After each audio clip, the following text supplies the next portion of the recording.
Nursing foundation ಪರೀಕ್ಷೆ. ಈ ಹೆಸರು ಕೇಳಿದ ತಕ್ಷಣ ಸ್ವಲ್ಪ ಟೆನ್ಷನ್ ಆಗುತ್ತೆ ಅಲ್ವಾ? ಇದು ಭಾರತದಲ್ಲಿ ನರ್ಸಿಂಗ್ ವಿದ್ಯಾರ್ಥಿಗಳು ಎದುರಿಸುವ ಅತ್ಯಂತ ಕಠಿಣ ವಿಷಯಗಳಲ್ಲಿ ಒಂದು. ಆದರೆ ಇದನ್ನ ಪಾಸ್ ಮಾಡಕ್ಕೆ ಒಂದು ಸ್ಟ್ರಾಟಜಿ ಇದೆ. ಈ ವಿಶ್ಲೇಷಣೆಯಲ್ಲಿ ಆ ಸ್ಟ್ರಾಟಜಿ ಏನು ಅಂತ ನೋಡೋಣ. ನರ್ಸಿಂಗ್ ಫೌಂಡೇಶನ್ ಎಕ್ಸಾಮ್ ಅಂದ ತಕ್ಷಣ ತಲೆಬಿಸಿ ಶುರು ಆಗ್ತಿದ್ಯಾ? ಅಯ್ಯೋ, ಚಿಂತೆ ಮಾಡಬೇಡಿ, ಇದು ತುಂಬಾನೇ ಕಾಮನ್. ಆಲ್ಮೋಸ್ಟ್ ಎಲ್ಲ ವಿದ್ಯಾರ್ಥಿಗಳಿಗೂ ಹೀಗನ್ಸುತ್ತೆ. ಇದಕ್ಕೆ ಮೇನ್ ಕಾರಣ ಏನಂದ್ರೆ, ಇದರ ಸಿಲೆಬಸ್ ಇದೆಯಲ್ಲ, ಅದು ದೊಡ್ಡ ಸಮುದ್ರ ಇದ್ದಂಗೆ. ಜೊತೆಗೆ ಪ್ರಾಕ್ಟಿಕಲ್ಸ್ ಕೂಡ ಅಷ್ಟೇ ಇಂಪಾರ್ಟೆಂಟ್. ಸೊ ಎಲ್ಲಿಂದ ಸ್ಟಾರ್ಟ್ ಮಾಡೋದು, ಏನನ್ನ ಓದೋದು ಅಂತ ಕನ್ಫ್ಯೂಸ್ ಆಗೋದು ಸಹಜ. ಆದ್ರೆ ಇದಕ್ಕೆ ಒಂದು ಸೊಲ್ಯೂಷನ್ ಇದೆ. ಈ ಎಕ್ಸಾಮ್ ಪಾಸ್ ಮಾಡೋಕ್ಕೆ ಒಂದು ಪಕ್ಕಾ ಪ್ಲಾನ್ ಇದೆ. ಬನ್ನಿ, ಅದನ್ನ ನಾವೆಲ್ಲ ಸೇರಿ ರೆಡಿ ಮಾಡೋಣ.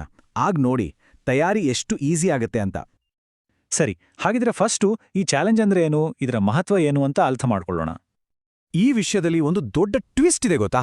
ಅದೇನಂದ್ರೆ, ನರ್ಸಿಂಗ್ ಫೌಂಡೇಶನ್ ಥಿಯರಿ ಪರೀಕ್ಷೆಯಲ್ಲಿ ಫೇಲ್ ಆದ್ರೆ ಪ್ರಾಕ್ಟಿಕಲ್ ಪರೀಕ್ಷೆಗೂ ಮತ್ತೊಮ್ಮೆ ಹಾಜರಾಗಬೇಕು.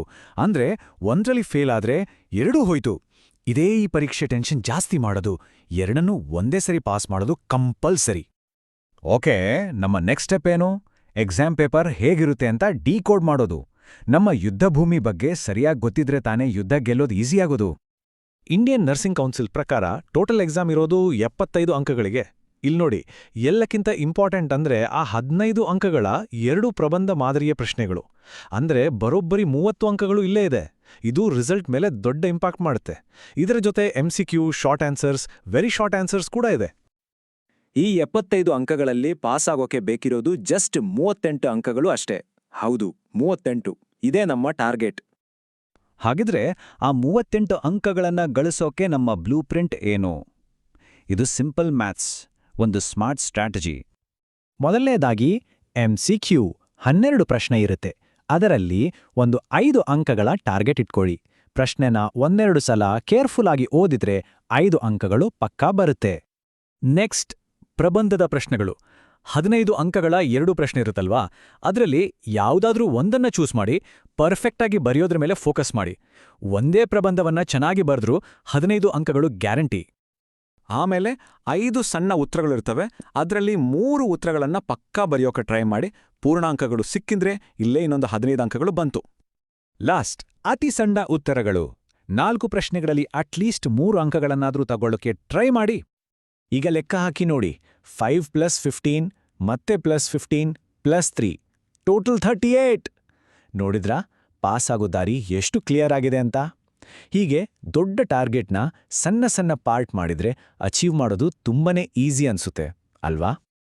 ಸರಿ, ಹಾಗಿದ್ರೆ ಈಗ ಯಾವೆಲ್ಲ ಪ್ರಶ್ನೆಗಳ ಮೇಲೆ ಜಾಸ್ತಿ ಫೋಕಸ್ ಮಾಡಬೇಕು ಅಂತ ನೋಡೋಣ. ಇವು ಹೈ ಪ್ರಿಯಾರಿಟಿ ಟಾಪಿಕ್ಸ್. ಪ್ರಬಂಧ ಮಾದರಿಯ ಪ್ರಶ್ನೆಗಳಿಗೆ ಕೆಲವು ವಿಷಯಗಳು ಅಂತೂ ಮೋಸ್ಟ್ ಇಂಪಾರ್ಟೆಂಟ್. ಉದಾಹರಣೆಗೆ ಹೈಪರ್ ಪೈರೆಕ್ಸಿಯಾ ಅಂದರೆ ಜ್ವರ, ಮತ್ತೆ ಎಥಿಕ್ಸ್, ಕೋಡ್ ಆಫ್ ಎಥಿಕ್ಸ್, ಇವು ಪದೇ ಪದೇ ಕೇಳೋ ಪ್ರಶ್ನೆಗಳು. ಇದರ ಜೊತೆ ಪ್ರಾಕ್ಟಿಕಲ್ ವಿಷಯಗಳಾದ ಆಮ್ಲಜನಕದ ಆಡಳಿತ, ನೋವು ನಿರ್ವಹಣೆ ಮತ್ತು ಪ್ರಜ್ಞಾಹೀನ ರೋಗಿಯ ಆರೈಕೆ, ಬಾಯಿಯ ನೈರ್ಮಲ್ಯ, ಇವುಗಳನ್ನೂ ಚೆನ್ನಾಗಿ ನೋಡ್ಕೋಬೇಕು. ಹಳೆ ಪ್ರಶ್ನೆ ಪತ್ರಿಕೆಗಳನ್ನು ನೋಡಿದ್ರೆ ಇನ್ನೂ ಕೆಲವು ವಿಷಯಗಳು ರಿಪೀಟ್ ಆಗ್ತಾನೇ ಇರುತ್ತೆ. ಅದರಲ್ಲೂ ನರ್ಸಿಂಗ್ ಪ್ರಕ್ರಿಯೆ ಮತ್ತೆ ನರ್ಸಿಂಗ್ ಒಂದು ವೃತ್ತಿಯಾಗಿ ಇವು ಎರಡೂ ಹಾಟ್ ಫೇವ್ರೇಟ್ಸ್.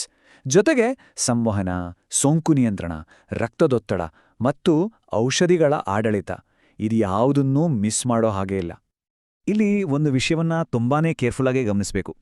ನರ್ಸಿಂಗ್ ಒಂದು ವೃತ್ತಿಯಾಗಿ ಮತ್ತು ನರ್ಸಿಂಗ್ ಪ್ರಕ್ರಿಯೆ ಎರಡೂ ಕೇಳೋಕೆ ಒಂದೇ ಥರ ಇದ್ರೂ ಕಂಪ್ಲೀಟ್ಲಿ ಡಿಫ್ರೆಂಟ್. ಮೊದಲನೇದು ನರ್ಸ್ನ ಕಾರ್ಯ ಮತ್ತು ಗುಣಗಳ ಬಗ್ಗೆ ಹೇಳಿದ್ರೆ, ಎರಡನೇದು 5 ಹಂತಗಳಿರೋ ಒಂದು ಕ್ಲಿನಿಕಲ್ ಫ್ರೇಮ್ವರ್ಕ್.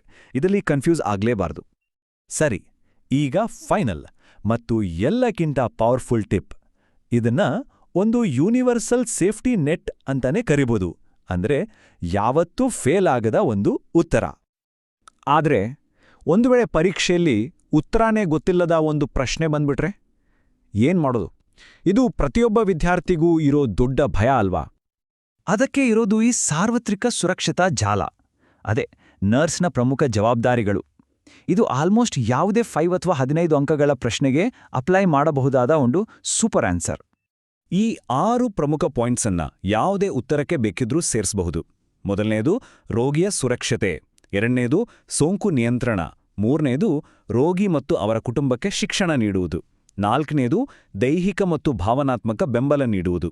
ಐದನೇದು ಗೋಪ್ಯತೆ ಕಾಪಾಡುವುದು. ಮತ್ತು ಕೊನೆಯದಾಗಿ ಆರನೇದು ಸರಿಯಾದ ದಾಖಲಾತಿ. ಒಂದು ಮಾತಿದೆ, ದಾಖಲಾಗದಿದ್ರೆ ಅದು ನಡೆದಿಲ್ಲ ಎಂದೇ ಅರ್ಥ.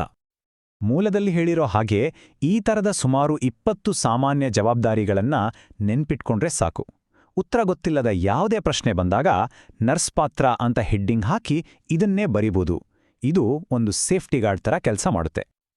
ಹಾಗಿದ್ರೆ ಈ ನೀಲಿನಕ್ಷೆ ಕೈಲಿದ್ದ ಮೇಲೆ ನರ್ಸಿಂಗ್ ಫೌಂಡೇಶನ್ ಪರೀಕ್ಷೆ ಅನ್ನೋದು ಇನ್ನೂ ಒಂದು ದೊಡ್ಡ ಅಡಚಣೆಯ ಅಥವಾ ಒಂದು ಕ್ಲಿಯರ್ ಸ್ಟ್ರಾಟಜಿ ಇಟ್ಕೊಂಡು ಎದುರಿಸಬಹುದಾದ ಒಂದು ಸವಾಲೆ? ಭಯದಿಂದ ಹೊರಬಂದು ಆತ್ಮವಿಶ್ವಾಸದಿಂದ ಎದುರಿಸೋ ಸಮಯ ಬಂದಿದೆ.